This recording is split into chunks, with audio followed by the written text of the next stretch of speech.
Muchas gracias, Pastor Ureña. Es para mí un honor estar aquí en la iglesia de Convent. Ya hace mucho tiempo había querido estar. A veces me siento un poco como el apóstol Pablo. Y les voy a decir por qué razón. Ustedes saben que el apóstol Pablo era judío. Y sin embargo Dios lo llamó para ser el apóstol entre los gentiles. Y los gentiles lo querían más que su propia gente, que los propios judíos. Es más, los judíos a veces lo querían agarrar, lo apedreaban, lo trataban mal. Y el apóstol Pablo disfrutaba mucho estar con los gentiles. De la misma manera, uno no puede controlar a dónde uno nace. Yo nací en los Estados Unidos, pero me crié en América Latina. Pasé 20 años de vida como hijo de misioneros, también como obrero en Colombia. Y aunque soy gringo, me siento en realidad más cómodo entre los que no son de mi nación. Y en muchos sentidos los que no son de mi nación me tratan mejor que los de mi propia nación. Y así como el apóstol Pablo decía, ojalá que mi gente pudiera captar el espíritu de los gentiles, yo digo, ojalá que los gringos pudieran captar el espíritu latino. La ventaja es que yo disfruto de los dos mundos. Cuando yo voy ahora que he estado en mi iglesia, los hermanos, es una iglesia 99% anglo. Hay 1% hispano en esta iglesia. Y he tenido varias personas de habla inglesa, varios gringos que me han dicho, oiga, pastor,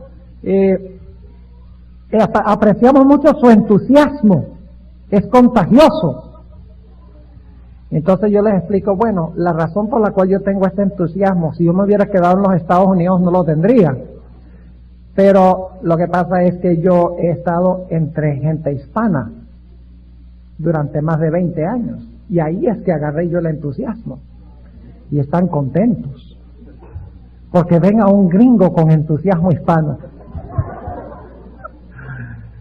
En realidad estoy muy contento de estar aquí con ustedes. Y doy gracias a Dios que en el reino del Señor no hay barreras raciales, nacionales, idiomáticas. Nada de eso importa en el reino de Dios. Porque todos somos uno en Cristo Jesús. Yo hubiera querido traer una cámara de video para sacar algunas películas y volverlas a llevar a mi iglesia. Porque la iglesia que yo estoy pastoreando ahora es un desafío inmenso. Varios años pasé yo en trabajo en asociación. Trabajé 10 años entre la conferencia de New Jersey y la conferencia de Texaco en las oficinas. Pero decidí que ya era tiempo de regresar otra vez al pastorado. He sido pastor antes de eso, pero decidí que es hora de regresar al pastorado. Y Dios nos proveyó la oportunidad en esta iglesia. Es una iglesia de 1100 miembros. Pero hace 8 años hubo una división en la iglesia. 250 miembros se fueron con el que era en ese momento pastor de esa iglesia y él salió de la iglesia adventista y formó una iglesia no adventista. Se llevó 250 miembros. Otro grupo que no le gustaba tampoco estar en la iglesia, pero que querían todavía ser parte de la asociación, pero no querían atenerse mucho a las normas de la iglesia, especialmente en lo que tiene que ver con las prendas y otras cosas, fueron y formaron otra iglesia adventista con la asociación, pero más liberales, de 200 miembros. Así que en cuestión de solamente 2 meses, la iglesia había perdido 450 miembros. Ahora eso es traumático para una iglesia, porque surgen muchas riñas, muchas peleas entre hermanos, aún gente que se queda, que hubiera querido irse, están en riña con los hermanos. Durante 8 años la iglesia ha estado bien deprimida espiritualmente. Créanlo o no, antes de que yo llegara a esta iglesia, había una asistencia los sábados en esta iglesia de 1100 miembros de aproximadamente 200 personas.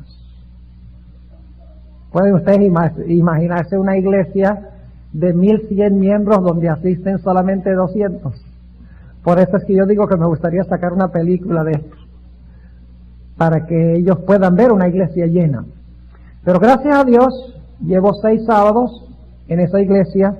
Durante esos 6 sábados hemos tenido un promedio de aproximadamente 500 personas asistiendo a la iglesia. Dios está obrando, Dios está trabajando en los corazones. Aún las visitas dicen que ven un espíritu distinto, un entusiasmo que por muchos años la iglesia no había tenido, y doy gloria y gracias a Dios por eso. Y les pido que por favor oren por este ministerio que recién estoy comenzando en esta iglesia, porque muchas veces los gringos dicen que bueno, los hispanos crecen porque eso es un asunto cultural. Pero yo quiero mostrar en esta iglesia, con el poder de Dios, de que el crecimiento de la iglesia no es un asunto cultural. Es un asunto de la condición espiritual del corazón de la gente. Y si Dios puede ayudar a crecer esta iglesia, que es casi 100% anglosajona, Dios también puede ayudar a otras iglesias que también son 100% anglosajonas a crecer. Yo no creo que el crecimiento de la iglesia sea solamente un fenómeno hispano.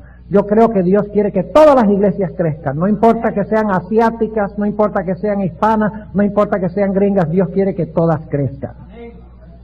Bien, ahora queremos entrar al estudio de la palabra de Dios en esta mañana, pero antes de hacerlo, vamos a inclinar nuestros rostros y vamos a pedir la bendición del Señor. Padre, te damos gracias por el privilegio de estar en tu casa. Qué bueno es poder alejarnos de nuestras propias actividades, alejarnos del bullicio y del ajetreo de la vida para tomar un día completo para honrar y glorificar tu nombre. En esta mañana pedimos la presencia de tu Santo Espíritu al estudiar tu palabra. Ayúdanos a entender claramente cuál es nuestro deber y qué esperas tú de nosotros. Te lo pedimos en el nombre y por los méritos de nuestro Señor Jesús. Amén. Quiero invitarles que abran sus Biblias conmigo al Evangelio según San Lucas, el capítulo 15. Lucas, el capítulo 15, será nuestro capítulo de estudio. Este capítulo podríamos llamarlo el capítulo de los perdidos y encontrados. Porque en este capítulo el Señor Jesucristo relata 3 parábolas en cuanto a algo que se perdió. Ahora, todas estas parábolas tienen algo en común o algunos rasgos en común. En primer lugar, cada parábola tiene algo que se perdió. En segundo lugar, en cada parábola, lo que estaba perdido se encontró. En tercer lugar, cuando se encontró, en cada una de estas parábolas hay gozo inmensurable en el corazón del que lo encontró. Ahora, para entender estas 3 parábolas necesitamos entender el marco histórico dentro del cual habla Jesús. Jesús no se sentaba sencillamente a hablar. Siempre había una circunstancia histórica, un evento relacionado en ese momento que lo impulsaba a enseñar lo que enseñó. Es decir, no enseñaba nada más por enseñar. Enseñaba de acuerdo a una necesidad que había en el momento. Así que para entender estas parábolas, nosotros necesitamos entender el marco histórico dentro del cual el Señor Jesucristo está hablando estas parábolas. El marco histórico lo encontramos, o el ambiente, lo encontramos en los versículos 1 y 2. También podríamos llamar este capítulo el conflicto entre los publicanos y los pecadores y los escribas y los fariseos. Podríamos llamar estas parábolas con ese nombre. El conflicto entre los publicanos y pecadores y los escribas y los fariseos, 2 contra 2. Ahora, noten lo que tenemos, versículo 1, y se llegaban a él todos los publicanos y pecadores por oírle. Yo no sé si ustedes han parado a pensar alguna vez, hermanos y hermanas, esto. La gente que más le gustaba estar con Jesús eran los publicanos y los pecadores. Mientras que los que se consideraban santos no les gustaba estar con él. Imagínense Jesús, el ser más santo, puro, perfecto, inmaculado del universo. La gente se sentía atraída a Él. Los publicanos y los pecadores se sentían atraídos a Él. Mientras que los que se consideraban santos, perfectos y buenos, Cristo los repelía. Y eso es lo que encontramos aquí al comenzar esta historia. Dice, se llegaban a Él los publicanos y los pecadores por oírle. Les encantaba escuchar a Jesús. Y luego se introduce el otro grupo en el versículo 2, dice, y murmuraban. Fíjense, el contraste es entre los que tienen gozo y los que murmuran. Porque en las parábolas siempre va a haber gozo por un perdido que se encuentra. Pero aquí tenemos a los murmuradores. Es decir, hay un grupo que tiene gozo y hay otro grupo que murmura. Dice, y murmuraban los fariseos y los escribas diciendo, noten que no dicen Jesús, es una expresión que despectiva,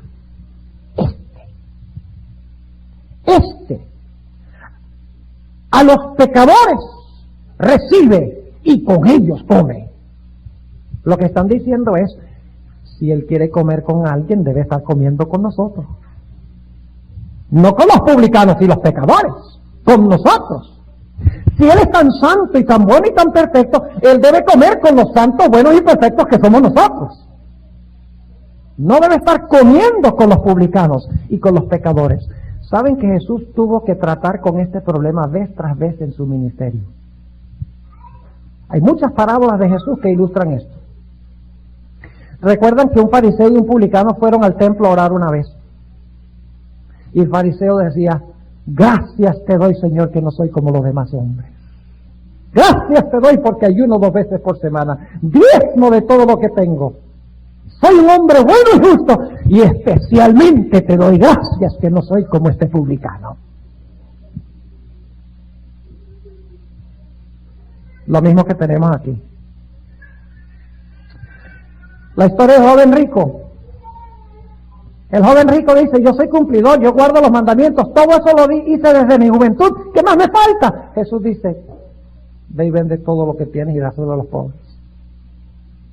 Los obreros en la viña, ¿te recuerdan que el dueño de la viña fue a las 6 de la mañana, buscó obreros, vinieron, trabajaron, salió a las 9 de la mañana otra vez, buscó más obreros, los empleó a las 12 del día, salió, buscó más obreros y los empleó a las 3 de la tarde, salió otra vez, buscó más obreros y los empleó, y a las 5 de la tarde, 1 hora antes de terminar el jornal, salió y buscó más obreros y trabajaron. Y cuando vino el final del día, los que habían trabajado 12 horas les pagó 1 denario, los que habían trabajado 9 horas lo mismo, los que habían trabajado 6 horas lo mismo, los que habían trabajado 3 horas lo mismo, y los que habían trabajado 1 hora también les dio 1 denario. Y entonces los que habían trabajado 12 horas, ¿qué hicieron? Miraron a los que habían recibido mucho pago por poco trabajo. Y dijeron, ve, nosotros trabajamos más. Y por lo tanto merecemos más. Ellos trabajaron menos y por lo tanto merecen menos. En vez de regocijarse por la bondad del dueño de la viña, se estaban comparando con los que habían trabajado menos. Por eso el Señor Jesucristo llamó a los fariseos y a los escribas hipócritas. Les dijo, ustedes son como sepulcros blanqueados, ante los hombres se muestran muy buenos, pero por dentro están llenos de podredumbre, de huesos. Les dice, ustedes limpian lo de afuera del vaso, pero lo de adentro lo dejan sucio. ¿Quién cuando va a usar un vaso limpia la parte de afuera del vaso y deja la parte de adentro sucia? Uno limpia lo de adentro y entonces lo de afuera no hay problema. Pero este es el problema con los fariseos. Estas 3 parábolas, el marco histórico o el momento en que Cristo enseña estas parábolas es en el contexto del conflicto entre los escribas y los fariseos y los publicanos y los pecadores. Y la persona que está en medio del conflicto es Jesús. Porque Jesús come con publicanos y pecadores, mientras que no come con fariseos y con escribas. Ahora el Señor Jesucristo, cuando se da cuenta que los fariseos y los escribas están murmurando, Él dice, ahora entonces yo les voy a relatar 3 parábolas para mostrarles a ustedes que su espíritu es incorrecto. Y el Señor Jesucristo relata 3 parábolas que ilustran 3 diferentes clases de personas perdidas. ¿Saben ustedes que todos los que están perdidos no son la misma clase de perdidos? Hay diferentes clases de personas perdidas. Y nosotros necesitamos saber qué clase de perdido es esa persona para que luego sepamos cómo alcanzarla para Cristo. Porque si no sabemos qué clase de perdidos son, entonces podemos usar métodos equivocados y en vez de atraerlos, los vamos a espantar. Así que Jesús relata 3 parábolas para ilustrar 3 clases de personas perdidas y 3 formas en que nosotros debemos recuperar eso que se ha perdido. Vamos ahora a analizar la primera parábola de Jesús. Versículo 3. Y él les propuso esta parábola diciendo: ¿qué hombre de vosotros, teniendo 100 ovejas, si perdiere una de ellas, no deja las 99 en el desierto y va a la, en realidad dice en el griego, a la una que se perdió hasta que la halle?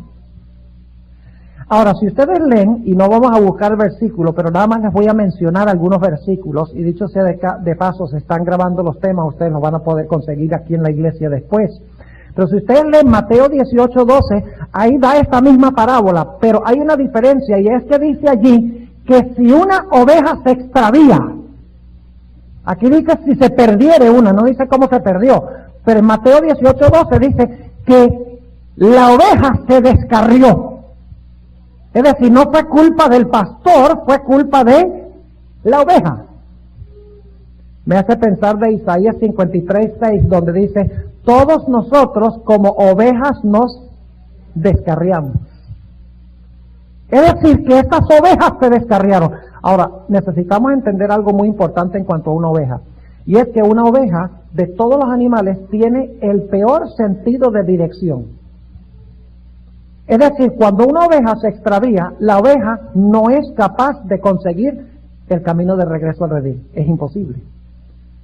Porque las ovejas de todos los animales son animales que se desorientan y no tienen ningún sentido de dónde es norte, sur, este, oeste. Es decir, que la oveja sola no puede regresar. Es imposible que regrese. Ahora, otra cosa interesante de esta parábola es que ustedes notarán que el pastor tenía ¿cuántas ovejas? 100. ¿Y cuántas se extraviaron? Una. El pastor podría haber dicho: bueno, tenía 100, me quedan 99, eso es un buen porcentaje. 99 de 100, dice: ¿qué voy a hacer yo yendo allá en medio de los precipicios, en medio de las montañas? De pronto me caigo, de pronto me mato, buscando esa oveja, mejor me quedo con las 99. Pero saben que eso no fue lo que sucedió. La Biblia nos dice en Juan el capítulo 10 que un buen pastor conocía los nombres de cada oveja. En Juan 10. Y que las ovejas conocían la voz del pastor. Y que el pastor amaba tanto sus ovejas que estaba dispuesto de dar su vida por sus ovejas. Ahora podemos imaginarnos este pastor. Hay una oveja que él conocía por nombre, que llamaba, y la oveja venía escuchando su voz. Este pastor que amaba a esta oveja como si fuera su propia vida. ¿Recuerda la historia de David? Cuando venía un león y cuando venía un oso, ¿qué hacía David? Era medio peligroso pelear con un oso o pelear con un león, pero David no pensaba en su propia vida. ¿Qué hacía? Decía: esa es mi oveja y yo la conozco por nombre, y ay del que se meta con esa oveja. Y salía y dice que tomaba el león y el oso y lo mataba. Así llamaban los pastores a sus ovejas. Y aquí tenemos esta oveja que se extravió, una de las 100. Y el pastor siente dolor en su corazón, dice: esta oveja se fue, se descarrió, está desorientada, no puede regresar. Ahora yo quiero que ustedes noten que esta clase de perdido es una persona que una vez perteneció al redil, pero por elección propia se extravió. La oveja sabe que está perdida, ¿creen ustedes? La oveja sabe que está perdida, sabe que está sola, ¿sí o no? ¿Y cuál es la estrategia que hay que usar? Hay que salir a buscarla, porque la oveja por sí misma no puede regresar. Ahora yo quiero que ustedes noten lo que sucede. En esta parábola, el redil o la casa representa la iglesia. Las ovejas que no se han descarriado son los hermanos que están aquí. Pero yo creo que de esta iglesia algunos se han extraviado. Si esta iglesia es como todas las demás iglesias. Hermanos y hermanas, sentimos nosotros tanto amor por esas almas como sentía el pastor por su oveja. ¿Conocemos nosotros a esa persona por nombre? ¿Nos hace falta? ¿Sentimos su ausencia? Debemos sentirla. Ahora yo quiero que ustedes noten qué pasa cuando el pastor sale a buscar la oveja. ¿Cómo creen ustedes que se siente la oveja cuando oye por primera vez la voz del pastor? Se esconde. ¡No! La oveja está anhelando que vengan a buscarla. Y por lo tanto, cuando la oveja oye la voz del pastor, la oveja suelta un ruido débil para dejarle saber al pastor que está. Y cuando llega el pastor, la oveja se llena de gozo. Y ahora yo quiero que ustedes noten qué hace el pastor con la oveja. Dice en el versículo 5, y hallada, le da una paliza.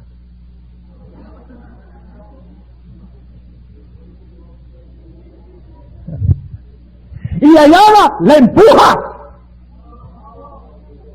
Y hallada, la ala.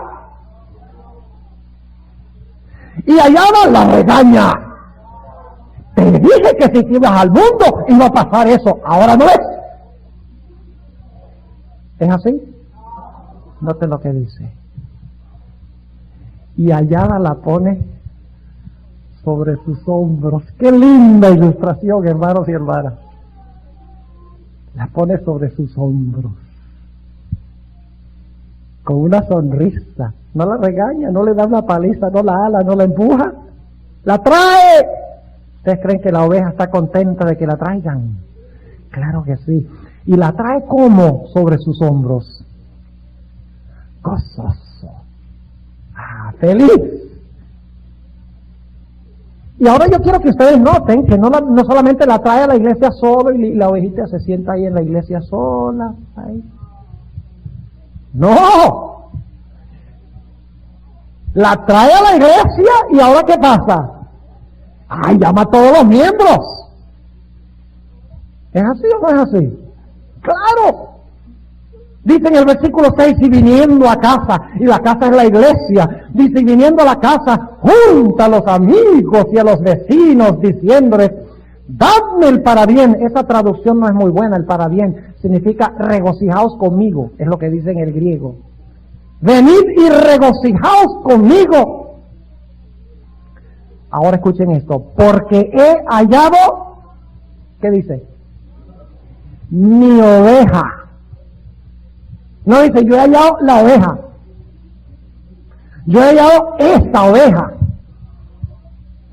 He recuperado la oveja esa rebelde. Dice, porque he hallado mi oveja. Que se había perdido. Y entonces Jesús hace la aplicación. Y esto lo hace en las 3 parábolas. Dice, así hay más gozo.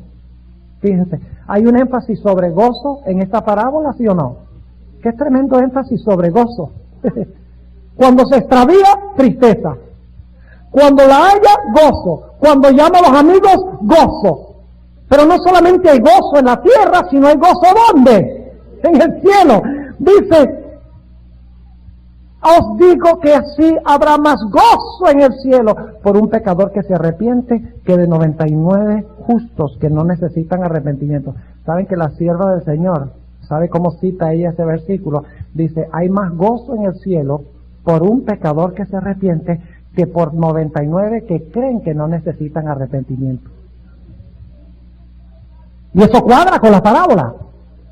Porque la introducción a la parábola nos está contrastando dos clases de personas. Los miembros de iglesia, que cuando una oveja se va por ahí al mundo, se mete a las drogas, comete adulterio, etcétera, se sientan en la iglesia y dicen, bueno, que se venga, que venga. Ella se extravió, ella sabe dónde venir, sabe dónde está la iglesia.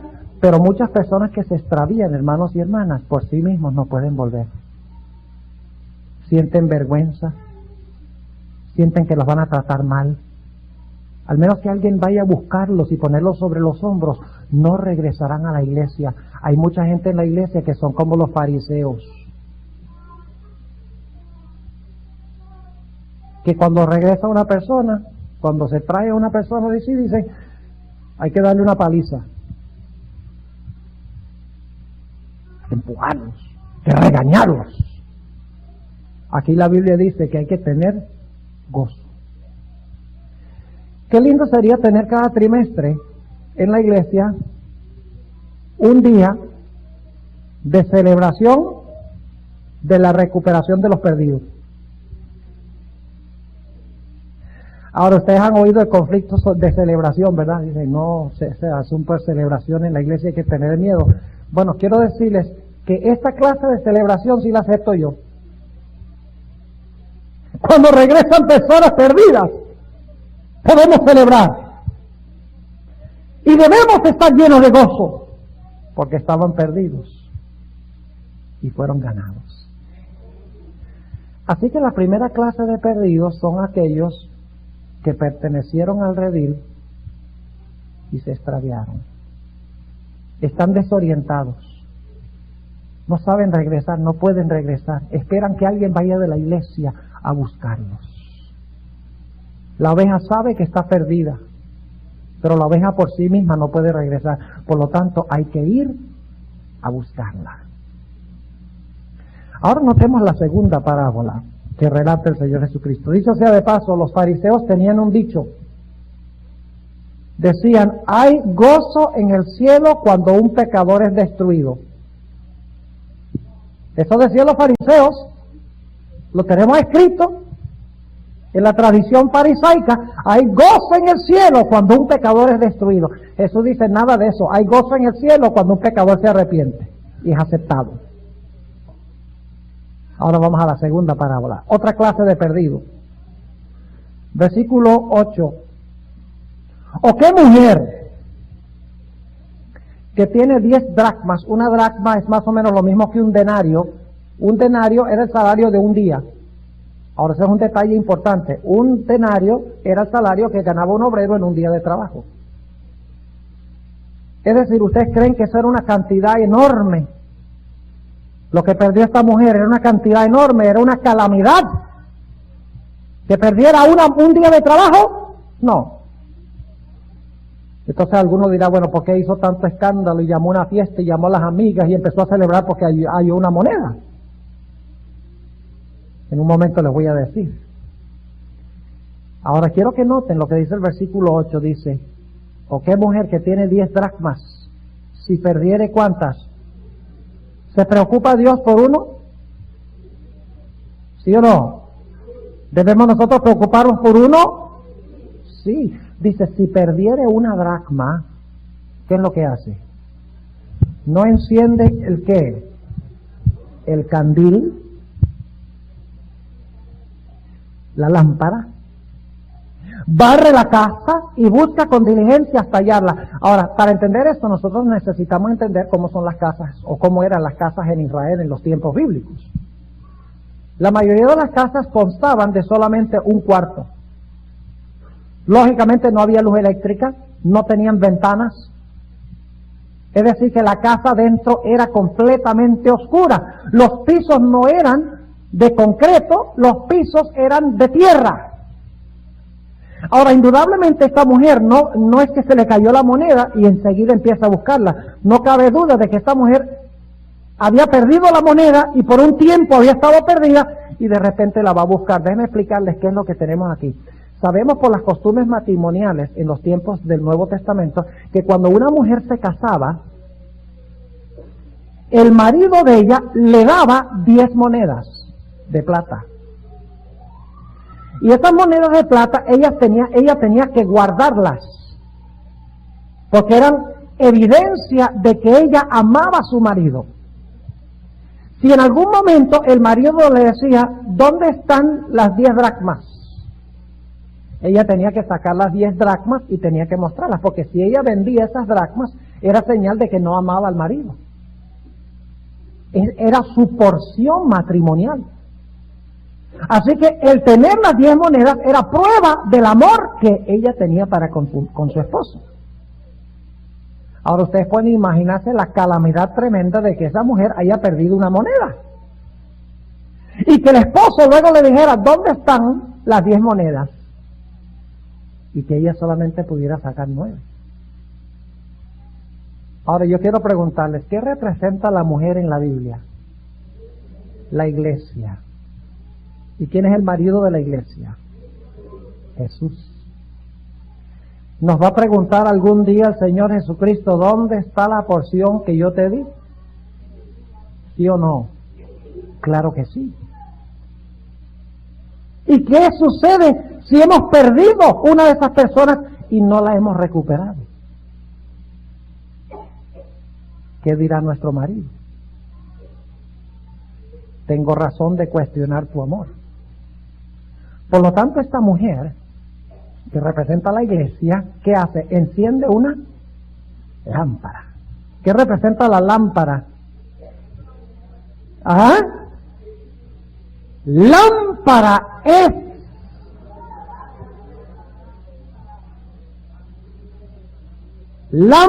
es a mis pies tu palabra y lumbrera mi camino. ¿Qué es lo que ayuda a encontrar la moneda? La lámpara. ¿Qué debe usar la iglesia para conseguir las monedas perdidas? La palabra de Dios. Ahora, siendo el piso de tierra, indudablemente esa moneda había caído, se había tapado con el transcurso del tiempo de tierra. Probablemente la moneda estaba llena de tierra, posiblemente había empezado a sufrir corrosión. Pero lo interesante es que esa mujer se puso de rodillas y diligentemente empezó a buscar esa moneda que aunque tenía tierra, aunque estaba enterrada, todavía había que buscarla. Ahora lo interesante es que una moneda no siente ni piensa. ¿Una moneda sabe que está perdida? No. ¿La oveja sabía que estaba perdida? Claro que sí. Sabía que estaba perdida, no sabía regresar, por lo tanto había que buscarla. Pero una moneda es un objeto inánime, no siente ni piensa. La moneda no sabía que estaba perdida, pero sí estaba perdida. Y por lo tanto había que buscarla. La moneda representa a aquellas personas que están perdidas, pero no saben que están perdidas. Hay personas en la ciudad de Nueva York que están perdidas, pero no saben que están perdidas. Que no han pertenecido tal vez a la iglesia, que están perdidas en el pecado, que están perdidas en el mundo, pero no saben que están perdidas. Sí. ¿Y qué debe hacer la iglesia? Nosotros debemos prender la lámpara de la Biblia y sacar las escobas espirituales, ir de casa en casa y barrer espiritualmente las calles y buscar a esas personas que están perdidas, que no saben que están perdidas, e invitarlos a reintegrarse a la colección de monedas de Dios, a la familia de Dios. Ahora notemos el resto de la historia. Versículo 8, ¿qué mujer que tiene 10 dracmas? Si perdiere una dracma, no enciende el candil, es decir, la lámpara, y barre la casa y busca con diligencia hasta hallarla. Y luego noten, y cuando la hubiere hallado, ¿qué hace? Junta a las amigas y las vecinas, diciendo, regocijaos conmigo, porque he hallado la dracma que había perdido. Obviamente esta dracma era mucho más que meramente una moneda de plata. Yo les pregunto algo, si ustedes perdieran un billete de $50 y luego entonces buscaran por toda la casa y la consiguieran debajo de una silla, entonces ustedes consiguen ese billete de $50 y llaman a las vecinas y llaman a los amigos y dicen, hagamos fiesta, conseguí mi billete de $50. ¿Lo hacen eso? ¿Qué va? Obviamente esta moneda era algo que tenía significado mucho más grande que su valor monetario. De la misma manera, hermanos y hermanas, Cristo nos ha dado a nosotros monedas, algunas de estas están allá afuera perdidas. Son esos mundanos, esa gente secular que no profesa ninguna religión. Están perdidos, no saben que están perdidos, pero como la moneda, y esto lo dice la sierva de Dios, como la moneda tiene la figura del que emitió la moneda, en este caso sería César. De la misma manera, esas personas que están perdidas, que han reunido polvo, conservan aún la imagen de Dios. Y debemos nosotros salir a buscarlas y traerlas otra vez de regreso a la iglesia. Y luego entonces el Señor Jesucristo da la lección, nuevamente lo mismo, dice en el versículo 10, así os digo que hay gozo delante de los ángeles de Dios por un pecador que se arrepiente. Otra vez el mismo énfasis, gozo y felicidad. Pero ¿qué están pensando los fariseos y los escribas? Están trayendo esos mundanos a la iglesia, ya no van a mundanalizar la iglesia. Y ese que salió y cometió adulterio y vivió tan erradamente, dice, si ese vuelve, ese va a contaminar a los buenos. A veces pensamos así, ¿verdad? Pensamos que son los santos contra los mundanos. Pero estas parábolas nos dicen que Dios ama a los pecadores. Y si nosotros amamos a Dios, también los vamos a amar y los vamos a buscar. Así que tenemos dos clases de perdidos. La primera clase de perdidos son aquellos que están perdidos, se extraviaron del redil, están perdidos, saben que están perdidos, pero por sí mismos no pueden volver. Nosotros debemos ir, buscarlos, ponerlos sobre los hombros y traerlos a la iglesia. Los que llamamos apóstatas. La segunda clase de perdidos son aquellos que están perdidos, no saben que están perdidos y por lo tanto nos incumbe ir a buscarlos igual. Ahora, la tercera clase de perdido lo tenemos en la historia de lo que se llama el hijo pródigo. ¿Y saben algo? El pródigo fue el que se quedó en la casa. Por eso tenemos el título del tema hoy, perdido en casa. El hijo que estaba perdido es el que se quedó en la casa. Porque en la historia del hijo pródigo encontramos ilustrados los dos grupos que mencionamos al comienzo del tema hoy. Tenemos a los publicanos y a los pecadores, que son representados por el hijo menor, y tenemos a los fariseos y a los escribas representados por el hermano mayor. Pero son los que están en la casa los que tienen el problema, no los que se fueron. Ahora vamos a anotar esta historia, versículo 11. Y dijo, un hombre tenía 2 hijos. Y el menor de ellos dijo a su padre, Padre, dame la parte de la hacienda que me pertenece, y le repartió la hacienda. Y luego dice en el versículo 13, y no muchos días después, juntando, ahora note la terminología, dice, juntándolo todo, el hijo menor partió lejos a una provincia apartada. ¿Tenía este joven algún plan de regresar a la casa? ¿Tenía planes de regresar? No. Porque dice aquí que lo reunió todo, es decir, limpió su cuarto. Y yo no vuelvo más aquí. ¿Saben por qué no quería volver más? Porque él decía, yo estoy harto y cansado de las leyes de la casa. Esta casa tiene demasiadas leyes, demasiadas reglas, demasiadas normas. Estoy cansado, harto de mi padre, que tengo que hacer esto y lo otro y lo otro. Yo quiero ser libre. Quiero ser esclavo. Dicho sea de paso, en esta historia, Dios es representado por el Padre y la casa representa a la iglesia. Es decir, este joven dice, yo estoy aburrido de la iglesia, estoy aburrido de Dios y me voy porque quiero libertad. Estoy cansado de obedecer las leyes de mi padre. Y dice, ¿y de qué me sirve la herencia? De pronto mi padre vive hasta los 100 años y no tengo la herencia sino hasta que yo tenga 80.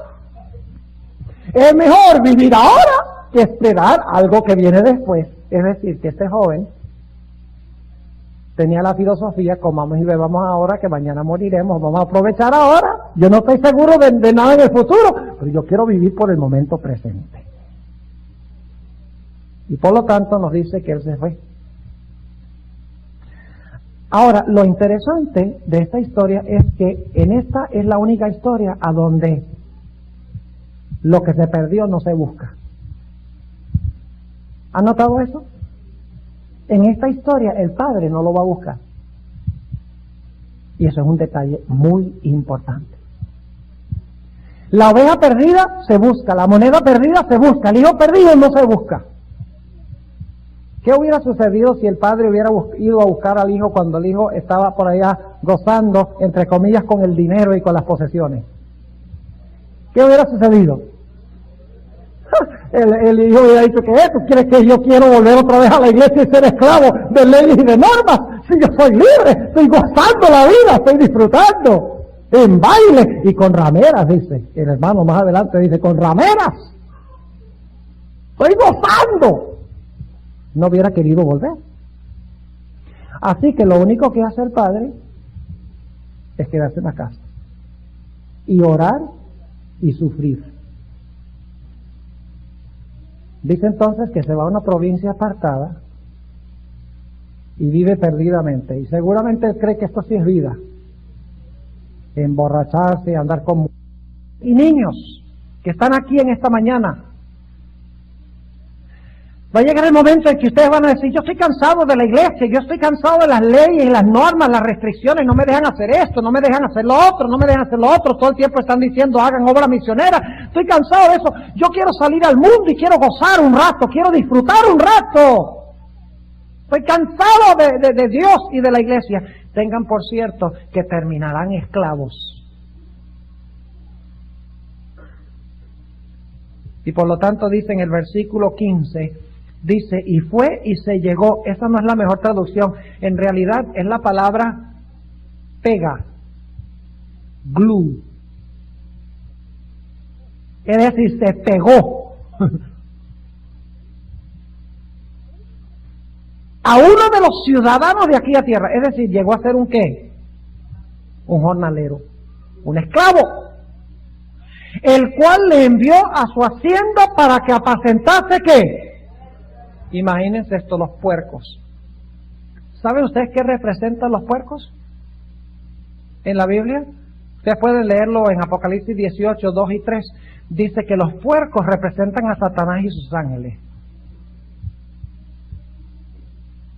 Dice, Babilonia está llena de toda clase de ave y toda clase de animal inmundo. Los animales inmundos representan Satanás, sus ángeles, Babilonia, lo que se encuentra en el mundo. Es decir, llegó a ser siervo de Satanás. Y para un judío andar entre cerdos era lo peor. Y llegó a tal estado, esta esclavitud, el que había querido ser libre de la ley del Padre y de la casa del Padre, llegó tan terrible la esclavitud. En el versículo 16 dice, deseaba henchir su vientre de las algarrobas que comían los puercos, mas nadie se las daba, ni siquiera los cerdos lo dejaban comer lo que ellos comían.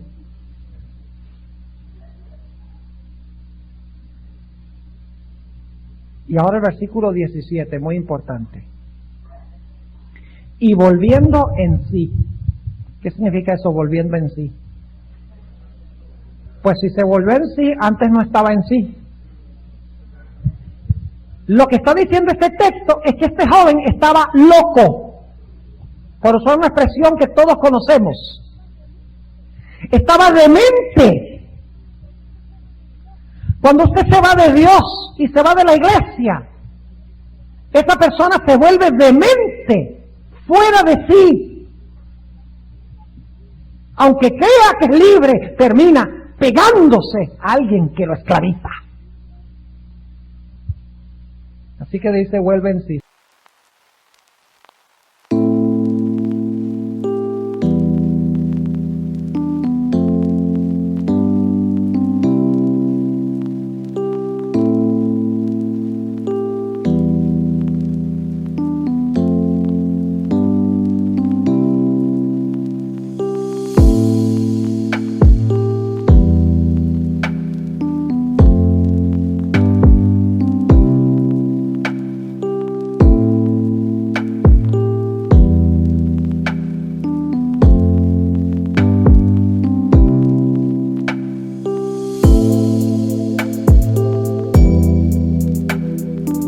Se sacude y dice, como Nabucodonosor, después de 7 años de locura, vuelve en sí.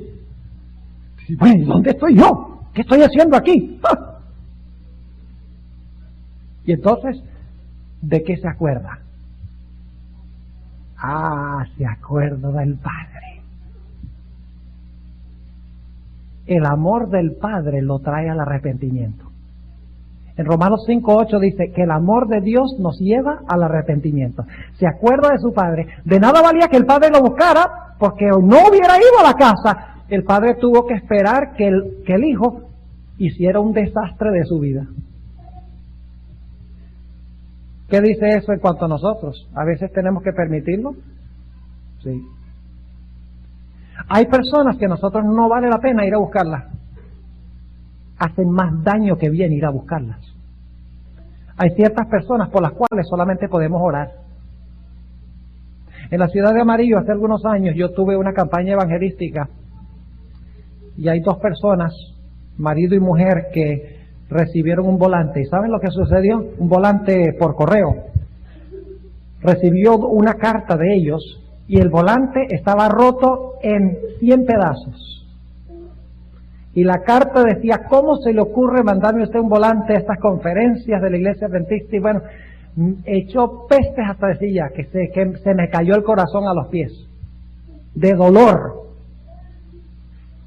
De nada valía buscarlas. No querían nada con la iglesia. A veces algunas personas hay que dejarlas que hagan un desastre de su vida, separados de Dios y de la iglesia, y lo único que podemos hacer es orar y dejarles saber que si regresan, serán bienvenidos. Así que nos dice en el versículo 17, volviendo en sí, dijo, ¿cuántos jornaleros en la casa de mi padre tienen abundancia de pan y yo aquí perezco de hambre? Y ahora fíjense, el versículo muy importante. Me levantaré e iré a mi padre y le diré, note lo que le dice, Padre, he pecado contra el cielo y contra ti, y ya no soy digno de ser llamado tu hijo, hazme como a uno de tus jornaleros. Quiero que noten lo que dice el joven en su mente. Él dice, hazme como un jornalero en tu casa. El único problema es que él no era jornalero, él era ¿qué? Hijo. Yo les pregunto, ¿dejó de ser hijo cuando se fue? A veces nosotros pensamos que cuando una persona apostata de la iglesia se va al mundo, ese ya no es hijo de Dios. El hijo siguió siendo ¿qué? Hijo. Pero cuando él regresa, él dice, Padre, yo ya no quiero ser hijo, recíbeme como un esclavo. Hasta comprendía mal el amor del Padre. Y ahora fíjense lo que sucede. Él dice, yo voy a decirle, he pecado contra el cielo, contra ti, no soy digno de ser llamado tu hijo, hazme como un jornalero. Y entonces se va a la casa. Nota lo que dice el versículo 20, y levantándose vino a su padre. Y como aún estuviese, ¿qué? Lejos, viólo su padre, se cruzó los brazos y lo esperó. Sinvergüenza ese. A esperarlo aquí a ver qué va a pasar. Y viene, arrodíllate. ¿No te dije yo que te iba a ir mal si desobedecías las leyes de la casa? Ahora te voy a poner a prueba 3 meses.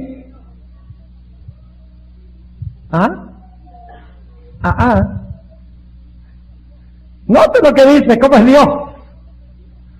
Y levantándose vino a su padre, y como estuviese aún lejos, viólo su padre. El padre lo estaba esperando todos los días.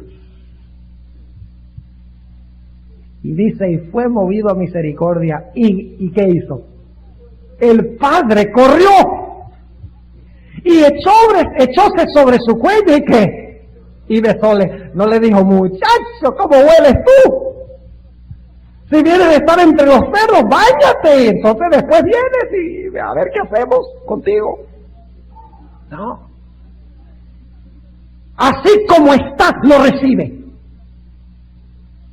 Cuando gente vuelve a la iglesia que ha estado perdida en el mundo, debemos recibirlos sin condiciones. Debemos abrazarlos, debemos besarlos, debemos alegrarnos. Habrá algunos en la iglesia que dirán, ¿cómo recibe a esa persona? Bueno, ese es un fariseo. ¿Ven lo que está diciendo Jesús en esta historia? Así que dice que viene el padre lo abraza y lo besa, y fíjense lo que dice el hijo, un poquito diferente que lo que tenía planeado.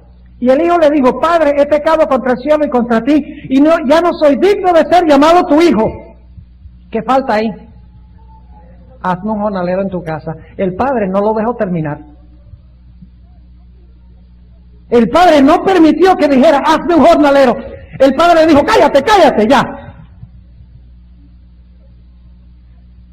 Versículo 22. Mas el padre dijo a sus siervos, sacad el principal vestido. Ahora ese que estaba vestido de harapos, oliendo, dice, traigan el vestido mejor. El que trae los pies probablemente descalzos y cortados, les traigan los zapatos. El que tiene las manos ásperas de trabajar, traigan el anillo. Y algunos dicen, ay, qué problema, anillo. La Biblia dice que no debemos usar anillos. Bueno, ese no es un anillo ornamental, es un anillo que representa el sello del Padre, con que se sellaban los documentos legales. Es decir, estaba restituyendo al...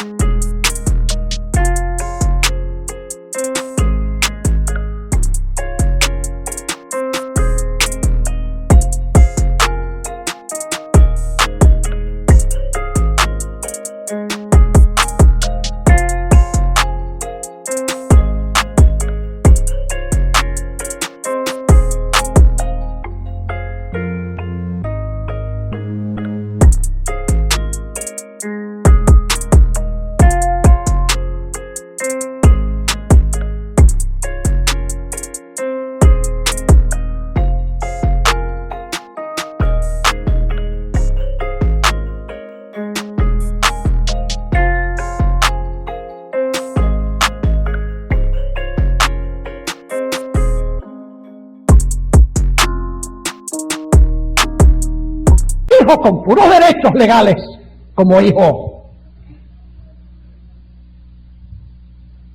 Y ese muchacho hambriento ahora se va a matar el buey engordado. Así que le dice, traigan el principal vestido, vestirle, pongan un anillo en su mano y zapatos sobre sus pies.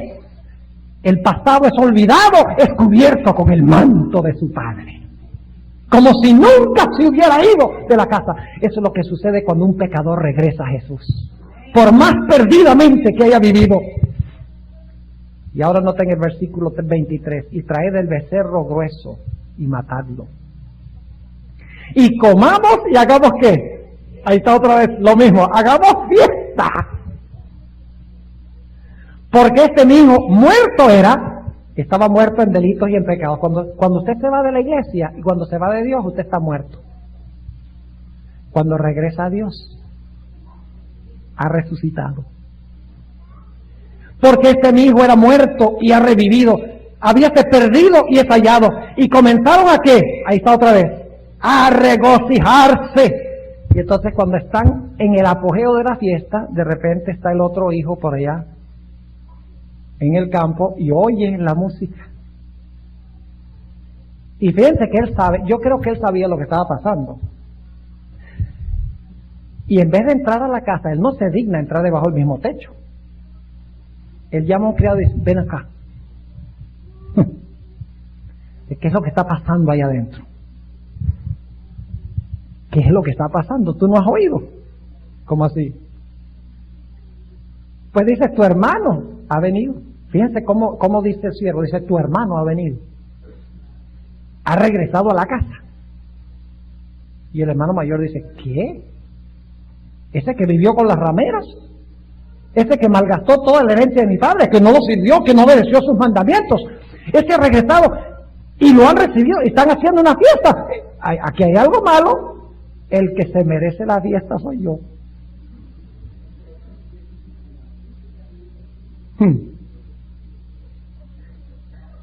Versículo 27, él le dijo, tu hermano ha venido y tu padre ha muerto el becerro grueso por haberle recibido salvo. Entonces se enojó. Por un lado hay gozo y por el otro lado hay enojo. ¿Cómo comenzaron las tres parábolas? ¿Cuál es el marco histórico? Jesús gozosamente recibía publicanos y pecadores y los fariseos murmuraban. O sea que en la iglesia hay fariseos y hay personas que son como publicanos y pecadores.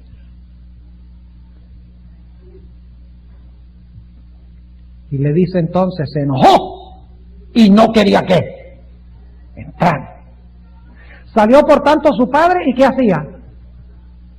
Le rogaba, trataba de razonar con este fariseo.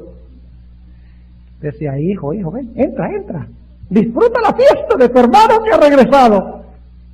Y ahora fíjense, versículo 29. Mas él respondiendo dijo al padre, he aquí tantos años te sirvo. Este era un hijo con mentalidad de esclavo. Y el otro era un esclavo con mentalidad de hijo. Es decir, que él creía que sirviendo a su padre iba a ganar una recompensa. Que sirviendo a su padre, él iba a merecer que su padre lo recibiera y lo tratara como hijo. Pero no tenía que hacer eso, porque ya era hijo.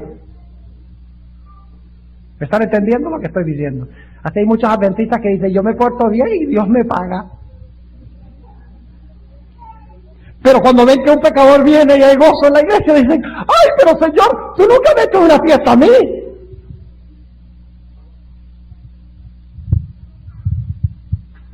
Mas él respondiendo dijo al padre, he aquí tantos años te sirvo, no habiendo traspasado jamás tus mandamientos. Este es un guardador de la ley. Tal vez hubiera sido un buen adventista. Es como el joven rico, todo esto lo he guardado desde que, desde mi juventud. Escuchen bien lo que voy a decir. El Señor Jesucristo fue crucificado por un pueblo que guardaba el sábado, diezmaba y practicaba la reforma pro salud.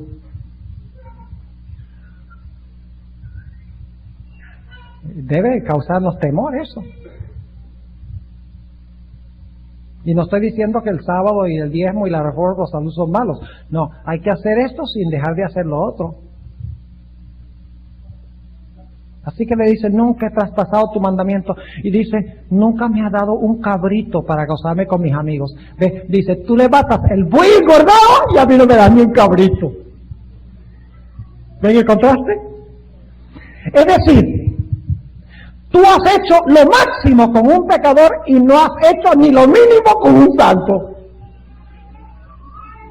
Eso es lo que está diciendo. Está diciendo, al honrar el deshonrable, tú estás deshonrando al honorable.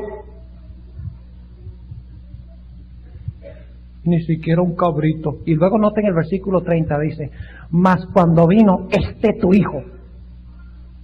¿Cómo? Note que no le dice, cuando vino mi hermano, dice, cuando vino tu hijo. Es decir, este será hijo tuyo, pero hermano mío no es.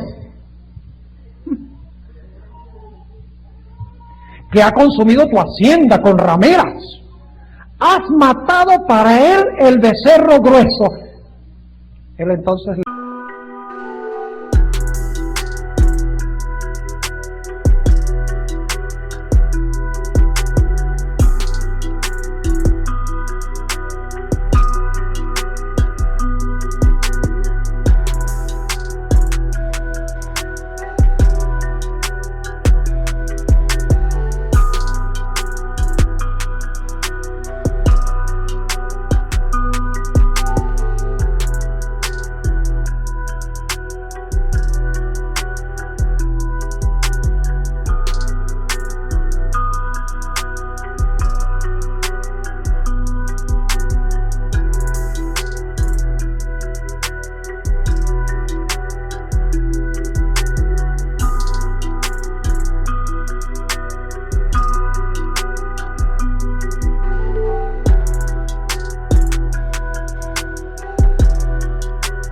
le dijo hijo. Sabe, interesante, en el griego hay dos palabras para hijo. La palabra huios, de donde conseguimos la palabra hijo, y la palabra teknos. La palabra teknos es una palabra que es como decir hijito o mi hijo. Teknos eso es mucho más tierno. Y la palabra que se usa aquí es teknos. El padre le dice, hijito, mi hijo. Tú siempre estás conmigo y todas mis cosas son tuyas. Mas era menester hacer fiesta y holgarnos.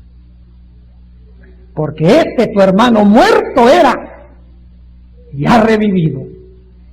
Habíase perdido y es hallado.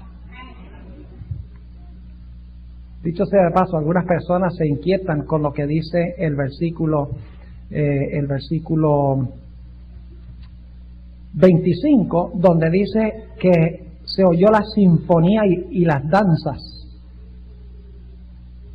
¿Cuántos de ustedes alguna vez han oído una danza?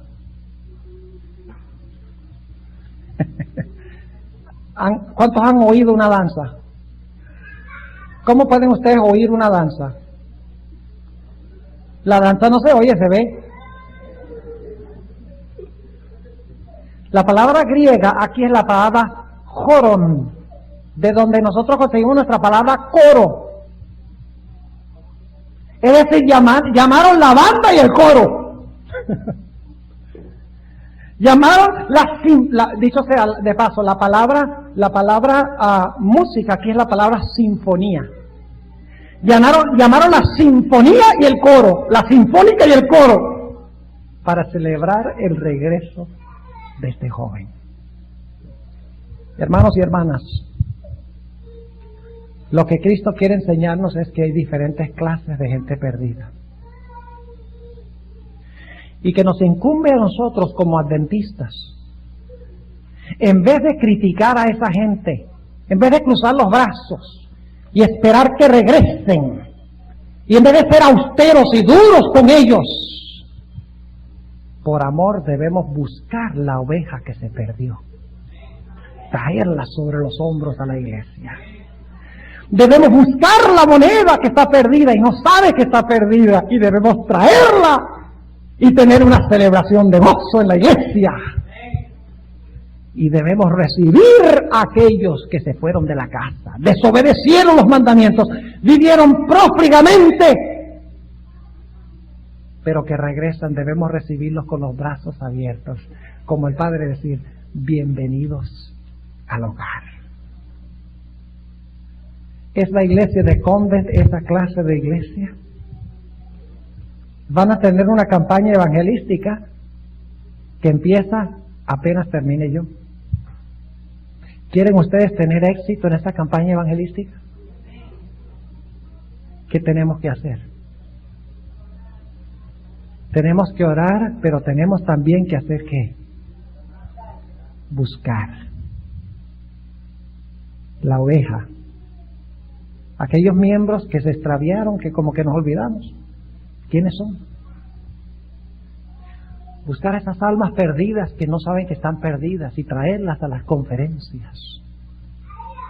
Y orar por aquellos que se extraviaron, que están en el mundo disfrutando, entre comillas, su vida, para que Dios traiga una crisis a su vida y sientan el deseo de volver. Y cuando vuelvan, les abrimos los brazos y les damos la bienvenida. Porque así será en el cielo cuando Cristo venga.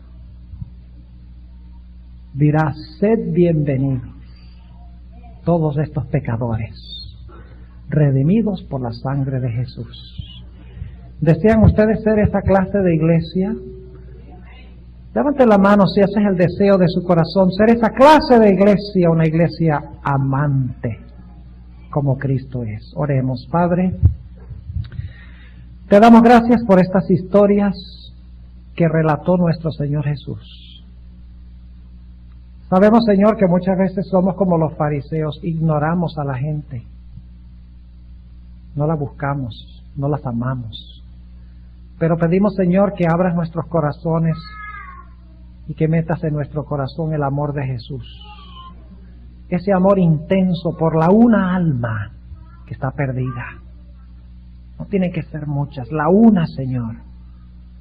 Porque Cristo hubiera dado su vida por una sola persona. Señor, te pido que bendigas a esta iglesia. Especialmente en las conferencias que pronto van a comenzar. Señor, dale éxito a esta empresa de esta iglesia, para tu honra y para tu gloria. Que la gente pueda ver en esta iglesia un reflejo del amor de Jesús. También te pido, Señor, por aquellas personas que nos visitan. Posiblemente hay alguna que esté en una de estas tres categorías. Te ruego, Señor, que tú las ayudes a sentirse aceptadas por ti y por la iglesia. Y que de una vez por todas regresen a tu iglesia y regresen a ti. Te damos gracias, Señor, por escuchar nuestra oración y por responderla. En el nombre y por los méritos de Cristo Jesús. Amén. Esta noche vamos a tener una conferencia y quiero invitarles a todos a que vengan. Voy a hablar sobre lo que yo considero la mejor forma de saber cuál es la verdadera iglesia remanente.